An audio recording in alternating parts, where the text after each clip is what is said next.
मैं अब दरख्वास्त करूंगा इस महफिल के मेहमान खुसूसी member of ruling family chief guest Sheikh Sultan bin Abdullah Al Qasimi to please come on stage and grace the occasion. और साथ में अबू आसिम साहब से भी दरख्वास्त है कि वो भी मेहरबानी करके स्टेज पर तशरीफ ले आएं।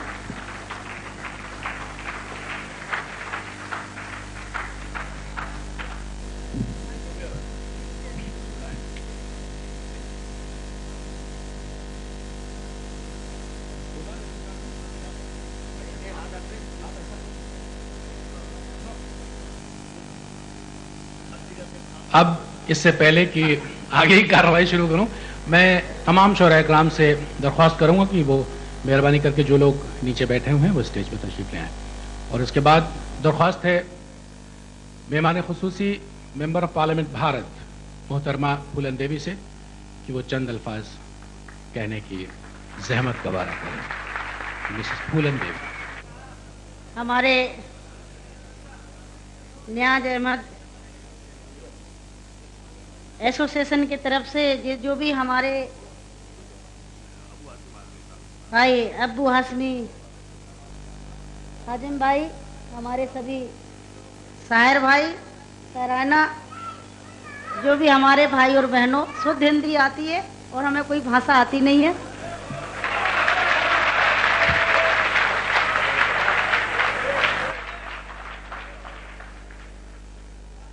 जो आज एसोसिएशन की तरफ से मैं बुलाया गया है, मैं भाई अब्बू हाशमी जी को धन्यवाद देती हूँ कि हमें दिल्ली से बुला के इतना बड़ा मान और सम्मान दिया। हमारे अब्बू हाशमी साहब के जो पिताजी थे, उन्होंने भी बड़ा गरीबों का, महिलाओं को, दबी कुचली महिलाओं का, शोषित पीड़ितों का के लिए बड़ा काम किया। तो आज उन्हीं के नाम से जिस ट्रस्ट है, जिस तरह हमारे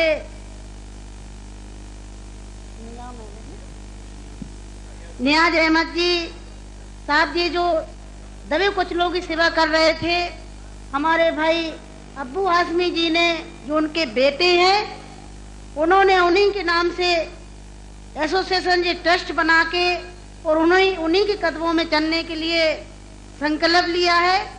और दबे कुचले, वास्तव में दबे कुचले लोगों को, क्योंकि मैं बॉम्बे जाती रहती हूँ, वहाँ से लोग जो भी आते हैं, मैं चिट्ठी लिख देती हूँ। चिट्ठी में जो भी काम होता है, चाहे पैसे का हो, रोते रोते लोग जाते हैं उनके पास और हंसते हुए आते हैं। जिस तरह से भी उनकी कोशिश होती है पूरा करते हैं। और आज जो गुजरात में तूफान में लोग, भूकंप में लोग जो मर गए हैं, उनके लिए बहुत बड़ा प्रयास करके यहाँ पे ये आप सबको बुला के बहुत बड़ा काम किया है। और जो भी उनसे हो सकेगा वो वहां जाके काम करेंगे। मेरे भाई और बहनों, मैं भाई अब्बू जी को, अब्बू हाशमी जी को, जो मेरे भाई है, मैं दिल से धन्यवाद देती हूँ कि हम जैसी महिला को ले आके यहाँ खड़ा कर दिया।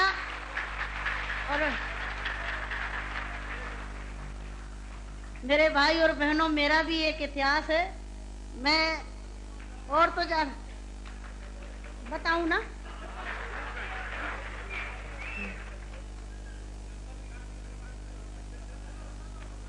इस जमाने की मुसीबत की मारी हुई मैं महिला हूँ। हमें पता नहीं था, मेरा नाम फूलन देवी है, लोग बैंडिट क्वीन के नाम से जानते हैं। और हमें पता नहीं था कि इतना संघर्ष करने के बाद हम जिंदा रहेंगे और आज आप सबके बीच में भी पहुंचेंगे, इतना मान सम्मान भी हम पाएंगे, ये हमने कभी नहीं सोचा था। 4 साल हम जंगल में भटके। आपको पता होगा कि हमारे हिंदुस्तान में, नहीं कहना चाहिए ऐसे मौके पर, कहूंगी, बताऊंगी जो मेरे पे बीती है, कि हमारे सामंतशाही लोग, पैसे वाले लोग और खासकर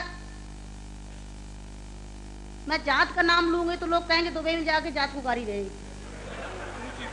ऐसे ऊंची जाति के लोग जो जात पात को मानते हैं, हम जैसे गरीबों को, दलितों को, दबे कुचलों को, अल्पसंख्यकों को एकदम ये सोचते हैं जी कीड़े मकोड़े हैं, जी इंसान नहीं है। तो उन लोगों को मैंने बताया कि मैं इंसान हूं, अगर हमें तुम मारोगे तो हम भी चुप नहीं बैठेंगे, हम भी जवाब देंगे।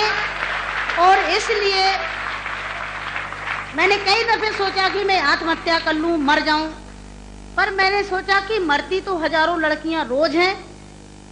बताओ, हमें डाकू के नाम से जानते हैं लोग, डाकू, फूलन देवी डाकू। बताओ, मेरी 4 हाथ पैर हैं। कहते चम्मिल घाटी की है, चम्मिल घाटी की। चम्मिल घाटी मेरी माँ बाप है। अरे मैं माँ बाप से पैदा हुई हूँ, मेरा कसूर यही है कि मैं झोपड़ी में पैदा हुई, गरीब परिवार में पैदा हुई, दबी कुचली समाज में पैदा हुई, तो हमें जीने का अधिकार है नहीं। मेरे भाई और बहनों, मैंने कोई बुरा काम नहीं किया। मैं तो वहां भी मंच पे बोलती हूँ, अब्बू भाई के साथ में तो कई सभाएं हुई हैं, बहुत बड़ी बड़ी सभाएं हुई हैं, कि मैंने कोई बुरा नहीं किया है। आपने सुना होगा, सुना का आप तो वहीं के सब रहने वाले हैं, कुछ हमारे भाई हैं यहाँ के, है कि एक सीता के कारण इतने बड़े जो रावण का आज तक पुतला फूंकते हैं, उसका यही कसूर था कि खाली एक औरत को उठा ले गया तो आज तक पुतला फूंकते हैं। मैंने क्या बुरा किया? मेरे साथ भी ऐसे रावणों ने अत्याचार किया, मैंने उन रावणों को जवाब दिया। फूलन देवी को डाकू है, डाकू है। अरे वो तो माननीय मुलायम सिंह जी की देन है, नहीं नाम लेना चाहिए, जो आज हम समाज के अंदर खड़े हैं। और नहीं तो इतनी बड़ी साजिश रची थी, हमने कोई बुरा काम नहीं किया। जिन्होंने हमें सताया, हमें समाज में रहने लायक नहीं रखा, तो गुस्सा में इंसान अच्छा काम नहीं करता, गुस्सा में गलत ही करता है।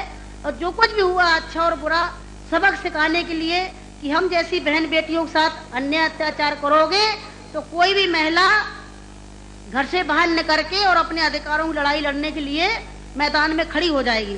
तो मेरे भाई और बहनों, हमें तो डाकू घोषित कर दिया। जब मैं चुनाव लड़ने जाती हूँ तो सब एक ही भाषण रहते हैं, किसी के और कोई भाषण नहीं रहते हैं। बताओ, मैं डाकू दिखाई देती हूँ? क्या होता है डाकू? है, तुमने हमें सताया, हमें लूटा पीटा। डाकू तो वो बेईमान जो हम जैसी महिलाओं को लूटते पीटते हैं। तो मेरे भाई और बहनों, 4 साल में जंगल में भटकी, 11 साल में जेल में रही, और जेल में भी हमें पागलों के साथ रखा गया था। अच्छी जगह नहीं रखा गया, जहीं पागल महिला थी, पागल महिलाओं में रखा गया था। 11 साल तक हमें जेल में रखने के बाद कोर्ट में पेश नहीं करा गया। और जब जेल से छोड़े गए तो बहुत बड़ा हमारे हिंदुस्तान में तूफान आया कि इतनी बड़ी डाकू को छोड़ दिया गया, बहुत बड़ा अन्याय हुआ। बस आप सबका प्यार था, आशीर्वाद था, कुछ ऊपर वाले की भी दुआ थी, जो आज आप सबके बीच में खड़े हैं। और ज़्यादा कुछ नहीं कहूँगी कि जो हमारे यहाँ पर सब एक होके बैठे हैं, हमें बड़ा खुशी है कि हमारे जो भी भाई हैं इकट्ठे होके बहुत बड़ा आज हमारे अब्बू भाई ने काम करा है।